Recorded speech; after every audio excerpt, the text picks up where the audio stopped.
Aujourd'hui, une petite vidéo sur la pudeur. Pudeur vient du latin pudere qui veut dire « j'enlève ça aussi docteur ».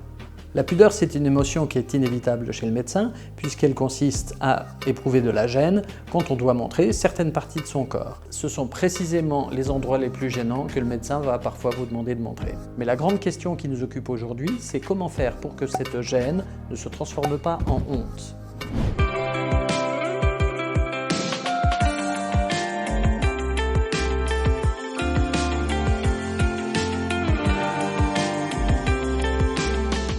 Avant tout, il faut parler de la raison pour laquelle le médecin a le droit de faire déshabiller des gens.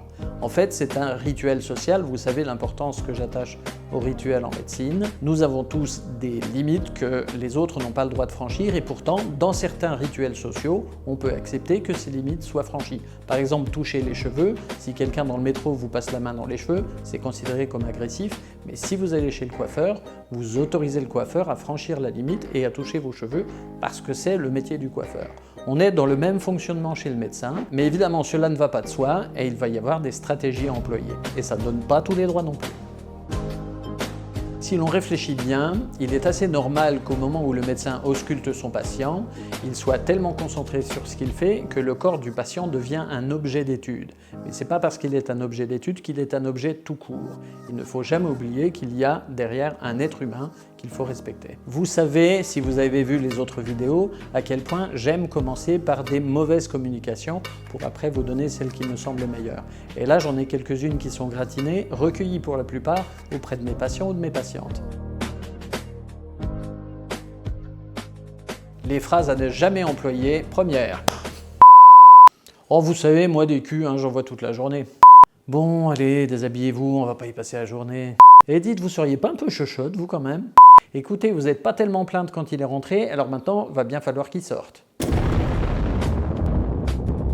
Et je vous passe les commentaires graveleux sur telle ou telle partie de l'anatomie de la patiente ou du patient qui n'ont rien à faire dans la relation médicale. Voilà. Il y a en revanche quelques stratégies de communication qui sont un peu plus utiles. Par exemple, invoquer la nécessité. On peut aussi tout simplement présenter ses excuses et dire « je suis désolé de vous imposer ça, mais c'est absolument nécessaire ».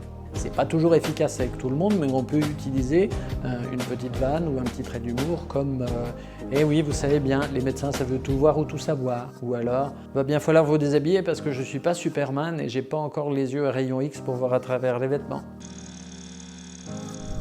Évidemment, la prise en compte de la pudeur du patient ne doit pas avoir lieu qu'au moment du déshabillage. Elle doit continuer pendant toute la durée de l'examen médical. Par exemple, en détaillant la nécessité de ce que vous êtes en train de faire. On peut y ajouter aussi des stratégies non verbales. Prenons par exemple ce que j'appelle le principe du paravent. Logiquement, c'est un peu idiot de dire à une patiente « mettez-vous derrière ce paravent, déshabillez-vous, ensuite allongez-vous sur ce fauteuil et quand vous êtes prête, vous m'appelez ». Et pourtant, c'est exactement ce qu'il faut faire. On pourrait dire « c'est idiot, pourquoi lui dire de se cacher pour se déshabiller puisqu'après elle va se montrer ?»